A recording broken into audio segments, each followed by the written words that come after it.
Buying an RV is a huge investment. And we're going to show you how we save thousands and thousands of dollars. It wasn't luck, it was preparation. I'm John. I'm Christina. And along with our dog, Mr. Mojo Rising, we are the Slocums. Come join us as we bring you the truths, trails, and tribulations as we try RV life.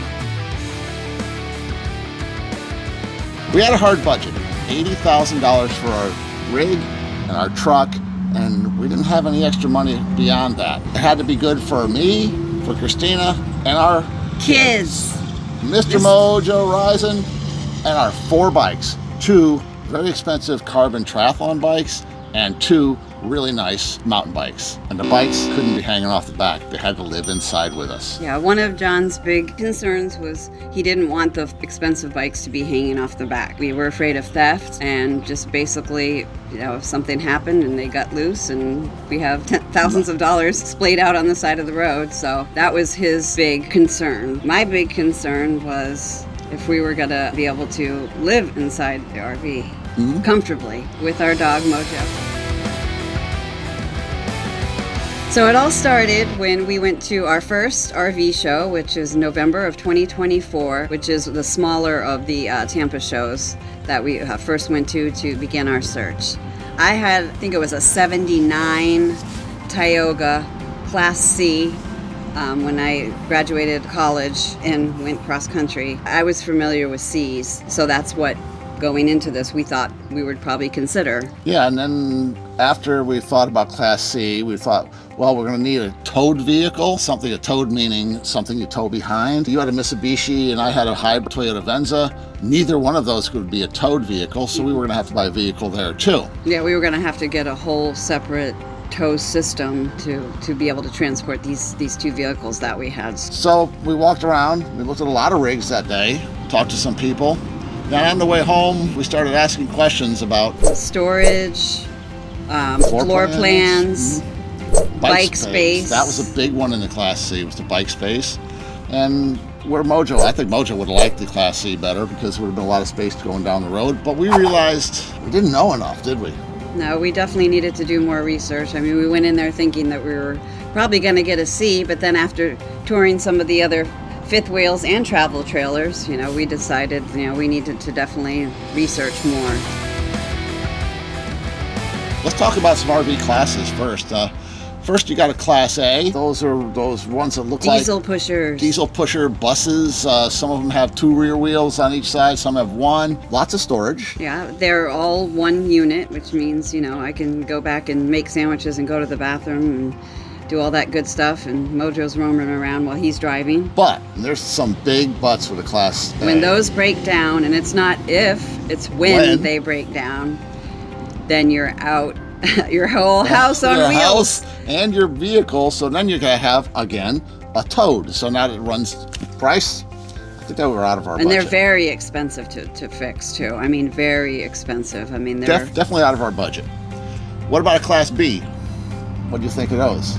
The Bs, I mean, there's some really nice ones that could go very, very well, drive very well off-roading and get into really tight squeezes and tight roads and... they're small. So small. I mean, when we were walking through these, I mean, it was like, can I live in this full time? And we just kept having to play that in our head. Can we live in this full time?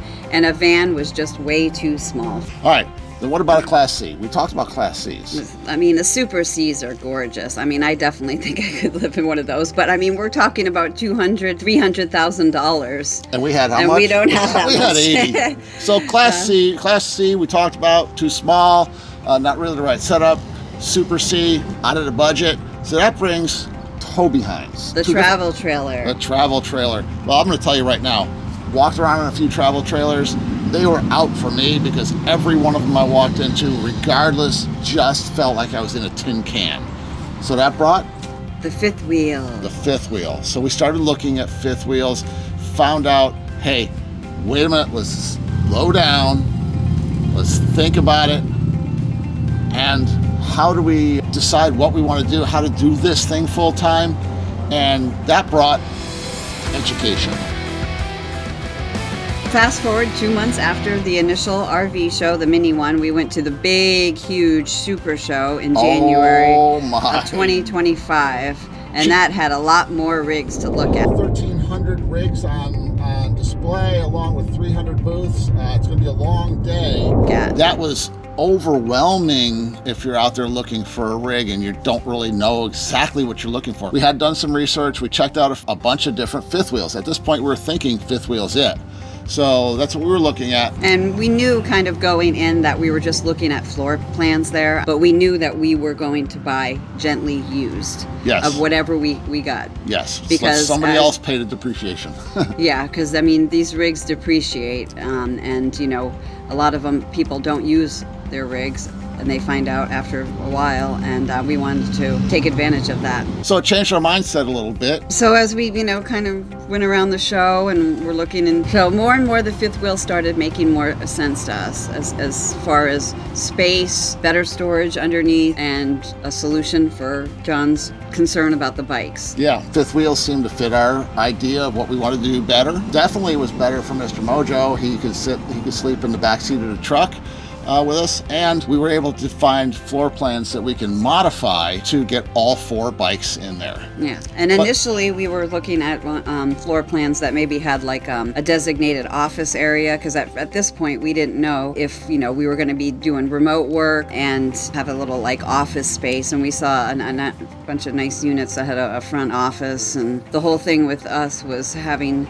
some sort of a bike room. Yeah. That was really the thing. And we saw some floor plans that we could have put them in a loft and that kind of thing. There's so many questions. I mean, how do we do this? At this point, we're like, okay, we've made a decision that we're going to do this thing. And at that point, we had no idea how to do it. So at our Tampa show, we actually I think we had found them on YouTube originally. Yep. And started watching their videos, the Like There's No Tomorrow. But at the influencers booth, we actually met our mentors, Barry and Darlene Nicholson of LikeThere'sNoTomorrow.net, and we bought their full-time RV class. Guys, we are not sponsored by them. We are not compensated by them in any way. They got no idea this is going to be in the video, but we bought that course after meeting them, and it explained a lot of stuff. Yeah, I mean, it's a whole course for newbies like us. Yeah, it was cool. We purchased this program that brings us, you know, from beginning to end of full-time living, and also got to meet some really cool people in the process. Yeah, we got to meet with them and went to a meet and greet with them because they were in our area. But it explained a lot of things. It explained budgets, downsizing. That was your big one. Yeah, the minimizing, how to minimize. What you need, what you don't need. It really got us focused on truly, now we can focus on a rig knowing all of the different things we had to do. So I would suggest if you're new to this, go down below in the description, click on the link that'll take you to LikeThere'sNoTomorrow.net, where you can sign up for that class, worth every single penny. Yeah, it was very helpful to us, and we want others to enjoy it as well. We're educated. We know the floor plans we're looking for. So we knew with our budget that we had to be in the used category, and we did not want to buy brand new. So we knew that as far as our finances anyway. We went to some dealerships to see some used ones that they had. And what did they try to do? Each one of them? They tried to get us to buy new. And we don't have the budget for new. Decent rigs for, you know, there was one under 70,000, but it was nice to find out that, you know, we probably could buy new. Didn't leave us a whole lot of budget for a truck, so we had to look elsewhere. So our nemesis, Facebook Marketplace, we started searching on there. RV Trader, RV Finder.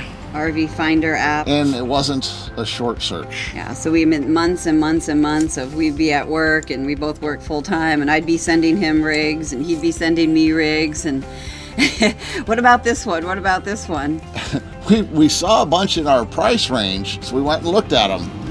And price range is one thing. We saw a couple good ones. There were a couple local ones that we went to, but, you know, John had done a little research on inspections and what to look for, and that one that was one of the first ones, that one had a soft roof. It's had a soft roof. Another one had, the couches were absolutely torn to shreds. So we walked away a real lot. One of the things we learned is what wouldn't work and what we didn't want. That's for sure. So finally, after months and months of searching, and one day I finally found the ad on Facebook Marketplace. Yep, it was the right floor plan, one of the floor plans we looked at that was right. It was in our budget. It had one major thing in there that we didn't mention earlier. It had a king-size bed, yeah. Yeah, we had to have a king-size bed, no queens. And it was really, really, really inexpensive compared to the cost of the rig originally and the book value of the rig. And Christina found it, literally posted it, Christina saw it, and we called on it. Went and visited. A week later, we met with this real nice seller. Let us, tour it, and it pretty much seemed like the perfect floor plan. I mean, it had a little bunkhouse, probably convert into a bike room. Which I did, video coming. And we were ready though. We were ready because we took our time. We learned what we needed to do to get into the life. We got experience looking at RVs. We've researched them, and the fifth wheel that we bought, I think it was listed for, was it 39 or 40? It was listed for 40, I think. And we made an offer of 37. Everything on the rig checked out, and because of the preparation, and we didn't have a truck yet, video coming on the truck, very important. Next episode is how we found the truck, and that's worth a watch. We bought it without a truck because we knew that you needed to buy your rig first and then buy the vehicle capable of towing it. This video is about how the preparation can save you $30,000 like we did, and we paid $37,000 on a rig that was only used, I think they said maybe 6 or 8 times. And everything was brand new inside. It was like it had never even been used. So videos coming up are how we found our truck to match our rig, and how we built out the rig to be exactly what we want. If you want to see those videos, you can check them out right here. But until then, we're going to show you how our rig almost killed us. We'll let you know what rig we bought in the next episode on how we found a truck. I'm John. I'm Christina. And we want to welcome you guys to our channel as we try RV life.